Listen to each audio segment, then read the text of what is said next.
Hi guys, welcome to technical के। Friends, आज का जो हमारा टॉपिक है, जैसे कि आपने थंबनेल पढ़ लिया होगा कि मैं आज के आपको कुछ ट्रिक्स बताऊंगा। कुछ ट्रिक्स बेसिकली जो काफ़ी हेल्पफुल होंगे आपके किसी भी कॉम्पिटिटिव एग्जाम जिसकी आप प्रिपरेशन कर रहे हो। और ये मेरा पर्सनल एक्सपीरियंस है, बिकॉज मेरा ये मानना है कि अगर आप अपनी डिपेंडेंसी कैलकुलेटर के ऊपर कम से कम रखोगे तो आप काफ़ी टाइम सेव कर ले जाओगे। और कॉम्पिटिटिव एग्जाम में time saving is the key. अगर आपने टाइम को सेव कर लिया तो आप औरों से काफ़ी अलग खड़े हो जाओगे। और because I have cracked GATE examination, I have cracked ESE prelims and mains, I have cracked UPPCL, AES, some other state exams also. So based on that experience I am telling you, ये strategy मैंने हमेशा follow करी। अगर आप जो चीजें मैं आज आपको बता रहा हूँ, चाहे तो आप ये वीडियो 2-3 बार देख लो तब भी आपको याद हो जाएगा, या तो आप कोई एक नोटबुक लेके बैठो और ये चीजें लिख दो। अगर आपने ये चीजें याद कर ली, किसी तरह से अपनी मेमोरी में फीड कर ली, तो आई अश्योर्ड यू आप कोई भी एग्जाम उठा लो प्रीवियसली किसी भी स्टेट का, आपके मोर देन 95 क्वेश्चन सॉल्व हो जाएंगे इन ट्रिक से विदाउट यूजिंग कैलकुलेटर। मैं इसमें गेट को इंक्लूड इसलिए नहीं कर रहा हूँ क्योंकि गेट में कुछ कैलकुलेशन ऐसी होती है जिसके लिए आपको कैलकुलेटर का यूज करना पड़ता है। ऑल्दो आप 90% गेट के क्वेश्चन भी सॉल्व कर ले जाओगे इससे। जो चीजें मैं आपको बता रहा हूँ केवल आपको इतनी चीजें बस याद रखनी है।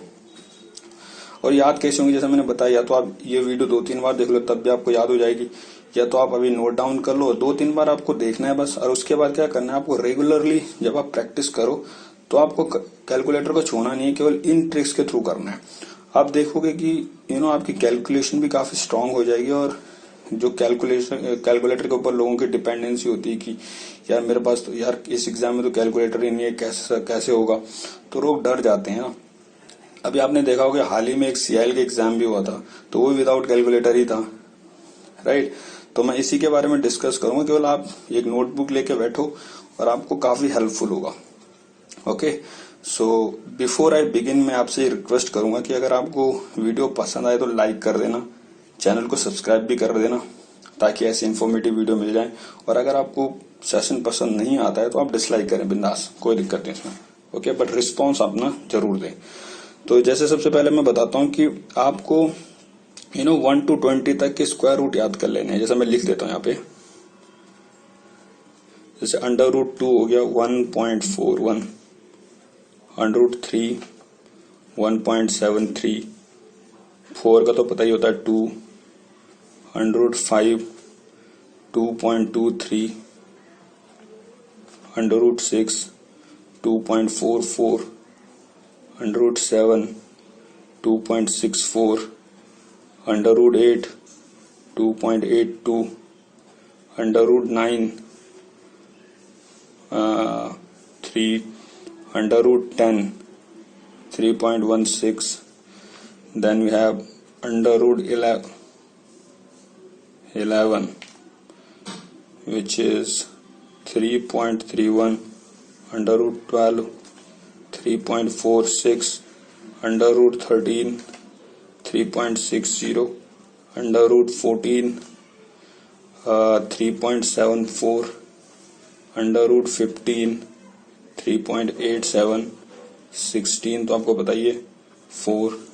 एक आप 17 याद कर सकते हो 4.12, 18 का आप निकाल लोगे, एक आप 19 याद कर लो 4.35। ओके, इतना आपको याद कर लेना है।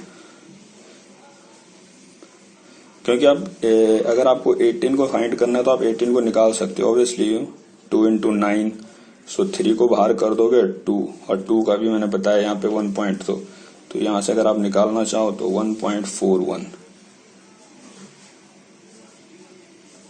तो ये हो जाएगा आपका 18 का। ओके, इसी तरह से आप 19 का हो गया, 20 का तो 5 into 4 कर सकते हो। ये तो एक तो आपको ये चीज पता हो जानी चाहिए, बिल्कुल ये दिमाग में बिठा लो किसी तरह से। जैसे मैं कह रहा हूँ याद कर लो, चाहे कुछ भी कर लो, एक बार आपको पलटना है, याद कर लेना, उसके बाद आपको इनको रेगुलरली प्रैक्टिस करना है, आपको दिमाग में फीड हो जाएंगे।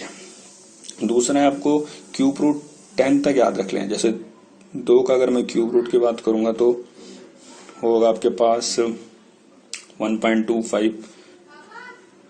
अगर मैं 3 के क्यूब रूट की बात करता हूं तो हो जाएगा 1.44, अगर मैं 4 के क्यूब रूट की बात कर रहा हूँ तो हो जाएगा 1.58। अगर मैं यहाँ पे 5 के क्यूब रूट की बात कर रहा हूँ तो ये हो जाएगा आपके पास 1.70। 6 का क्यूब रूट है तो 1.81, 7 है तो 1.91, 8 का तो पता ही है 2, 9 का क्यूब रूट हो गया 2.08, और इसी तरह से आपके पास 10 का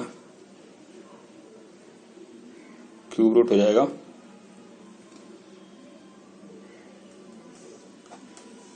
ओके। ये आप याद रख लो, इतना आपको बिल्कुल दिमाग में फीड कर लेना है पहली। अब और मैं कुछ चीजें बताता हूँ आपको। एक आपको पता होना चाहिए जैसे कि 1/पाई, पाई की वैल्यू तो सबको पता होती है 3.14, 1/0.318। √2 जैसे होता है कि अभी मैंने बताया 1.4, तो 1.√2 आप याद कर लो 0.707। √3 बताया तो 1/√3 याद कर लो, दैट विल बी 0.578। ये बहुत इंपॉर्टेंट है। एंड जो इलेक्ट्रिकल वाले वो समझ रहे होंगे कि इस चीज का आप यूज जनरली कहाँ करते हो, जब आप पावर इलेक्ट्रॉनिक्स को डील करते हो तो ये बहुत इंपॉर्टेंट हो जाते हैं ओके। तो ये हो गया। अगली चीज अगर मैं आपको बताऊं इसके बाद आपको क्या ध्यान रखना है, तो इसके बाद आप आ जाओ, जैसे E की वैल्यू होती है ना 2.718, आपको 1/E पता होना चाहिए, वो होता है 0.367। E स्क्वायर होता है आपके पास 7.38, 1/E स्क्वायर होगा 0.135, ये आपको पता हो गया। इसके बाद जो है एक और चीज, पाई स्क्वायर की वैल्यू होती है 9.859, तो आप 1/पाई स्क्वायर की वैल्यू को याद कर लो, ये हो जाएगा 0.101। अब कुछ ln से रिलेटेड बात कर लेते हैं, जैसे लॉग है बेस 10 बेस ई, बेसिकली नेचुरल की बात कर रहा हूँ। अगर 2 की बात हो गई तो 0.693, लॉग 3 की बात जो होती है 1.098, एंड ln जो होता है आपके पास 10 2.302, एंड ln 7 1.945, ये याद रखो। फिर अब log टू द बेस 10 तो 2 हो गया, log 3 हो गया, log 7 ये वाला। तो इतना आपको याद कर लेना है ये, क्योंकि अगर ये सब आपको याद है ना तो इसके अलावा आप कोई भी निकाल सकते हो। क्या और याद रखना है, log m into n, log m plus n, log m by n, log m minus n, right. ये आपको बस याद रखना है, log m की पावर n तो log n log m, बस वहां से आपका सारा कुछ log का भी खत्म हो जाएगा। ये आपको बिल्कुल याद होने चाहिए, एकदम टिप्स पे रखो ये सब चीजें। जैसे मैंने बोला ना कि एक बार अगर आप पलट लोगे इसको तो ये log टू द बेस 10 को आप एक बार चेक कर लेना, आई थिंक 2.180 होगा वैसे। इतना आपको क्लियर हो जाए ओके। अब मैं कुछ आपको एंगल से रिलेटेड बात कर रहा हूँ, जैसे इलेक्ट्रिकल इंजीनियर वाले जो हैं, कौन कौन से एंगल आपको पता होने चाहिए। जैसे कि अगर हमारे पास cos फाई है 0.8, ये तो बहुत ही कॉमन एक पावर फैक्टर होता है। तो ये अगर cos फाई है तो इसमें sin फाई क्या होगा, फिर sin फाई होगा 0.6, और टेंजेंट ऑफ फाई कितना होगा 0.75। अगर आपके पास cos फाई जो है वो 0.6 है तो sin फाई 0.8 और टेंजेंट फाई 1.33। ये रिमेम्बर याद रखो बिल्कुल। फिर अगला है, एक और आता है cos फाई 0.9 है, राइट, और sin फाई जो होता है आपके पास वो होता है 0.435, और टेंजेंट फाई वो होता है आपके पास 0.484। ये ओके, ये तीनों याद रखो। अब आप कोई भी एग्जाम उठा लो प्रीवियसली, क्योंकि किसी भी एग्जाम में अगर इतने डेटा के बाहर आपका कोई भी क्वेश्चन रह जाएगा तो आप मुझसे बात करना, मतलब इन्हीं को आपको मैनिपुलेट करना है, बस ये आप याद रख लो बस। क्योंकि देखो, अगर आप किसी भी एग्जाम की बात करो, किसी भी टेक्निकल एग्जाम की, तो वहां पे आपका टेक्निकल नॉलेज चेक होता है, लेकिन एग्जामिनर जो है अगर आपको कैलकुलेटर प्रोवाइड नहीं कर रहा है, दैट मीन्स वो ये चाहता है कि वो आपसे एक्सपेक्ट करता है कि ये बेसिक वैल्यूज आपको पता हो, राइट। ये बेसिक वैल्यूज आपको पता हो और इसीलिए वो उन्हीं वैल्यूज को डालता है बेसिकली जिनका हम फ्रीक्वेंटली यूज करते हैं, बट जस्ट बिकॉज कि हमको एक बैक ऑफ द माइंड एक चीज होती है हमारे पास कि यार हमारे पास तो कैलकुलेटर है, why don't we use calculator, कौन निकाले इसको। जैसे 8x4 कई बार लोग ऐसे भी करने लग जाते हैं कि कॉमन सी बेसिक सी कैलकुलेशन को भी कैलकुलेटर पे 8x4 जस्ट लाइक दैट 1/√2। तो ये सब टिप्स पे हमें चाहिए। एक और चीज मैं बताता हूँ, इसके बाद इसको फिनिश करते हैं। ये आपका हेल्पफुल होगा कंट्रोल सिस्टम में। 3 चीज आपको बस याद रखनी है। जैसे 10⁻⁴1 ये होता है 1.25, 10⁻⁴2 ये होता है आपके पास 1.44, सॉरी 1.58 हुआ है, करेक्ट कर लीजिएगा। एंड 10.3 ये होता है आपके पास 1.99 जिसको हम अप्रॉक्स 2 लिख देते हैं। बस इतना जितना इस पेज के ऊपर मैंने लिखा है ऊपर से नीचे तक, आप इसको केवल 1-2 बार पलट लो और किसी तरह से दिमाग में फीड कर लो।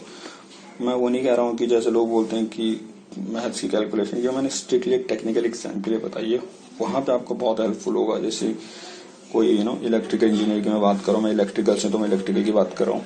तो इतना डेटा अगर आपको याद है ना, तो आई डोंट थिंक हो कि आपको कहीं पे भी प्रॉब्लम आने वाली है। किसी भी एग्जाम में आप बैठोगे ना, तो बेसिकली मैं तो हमेशा यही प्रेफर करता हूँ कि मैनुअल कैलकुलेशन जो अपनी बहुत स्ट्रांग कर लो, क्योंकि अगर मैनुअल कैलकुलेशन आपकी स्ट्रांग होगी, आपकी डिपेंडेंसी कैलकुलेटर पे कम हो जाएगी और अपना दिमाग को इस तरह से ट्रेन करो, क्योंकि आजकल कंपटीशन हमको पता है कैसा है, तो आपको अपने आप को थोड़ा अलग करना होगा। तो इतना अगर आप याद कर ले रहे हो, बिलीव मी गाइज, आप कोई भी क्वेश्चन पेपर उठाओ प्रीवियसली, किसी भी स्टेट का कहीं से भी, सेंट्रल गवर्नमेंट कोई भी, ESC गेट, आप इतनी कैलकुलेशन के बेस पे ना हर एक क्वेश्चन कर ले जाओगे। मैक्सिमम जैसे मैंने बोला 95% क्वेश्चन आप आराम से कर ले जाओगे। क्योंकि देखो, अगर मैं ES प्रीलिम्स की बात करता हूँ तो वहां पे 150 क्वेश्चन होते हैं। 150 क्वेश्चन को आपको 3 घंटे में करना है। कैसे करोगे? अगर आपको ये बेसिक कैलकुलेशन ही याद नहीं होगी, पता ही नहीं होगा, तो कैलकुलेटर वहां पे अलाउड होता है नहीं। तो जब कैलकुलेटर अलाउड नहीं है तो कैसे होगा? समझ रहे हो ना? तो यही मैं इस वीडियो में डिस्कस करना चाह रहा था कि आपको एकदम क्लियर हो जाए। ये अब कोई बहुत बड़ी बात नहीं है। ये भी मेरे को भी बेसिकली, मैंने भी 2-3 साल हो गए पढ़े हुए। मैं तब पढ़ी थी, अभी तक मुझे याद ही है लगभग। तो ये ट्रिक मैं आपके साथ शेयर करना चाह रहा था, क्योंकि काफी हेल्पफुल हो सकती है बहुत से लोगों के लिए। ठीक है, तो इस वीडियो में इतना ही। अगर फिर मिलते हैं नेक्स्ट वीडियो में कुछ इम्पोर्टेंट और इंटरेस्टिंग ट्रिक्स और इंटरेस्टिंग टॉपिक के साथ। और जैसा मैंने शुरू में कहा कि बिल्कुल अपना सजेशन जरूर दें कि आपको वीडियो कैसे लगी। Okay, I will wait for that. Thank you so much for watching. Take care and bye. But please again मैं बार बार बोल रहा हूँ, इतना डेटा आप याद कर लो, आपको बहुत फायदा हो जाएगा, believe me. Okay, thank you.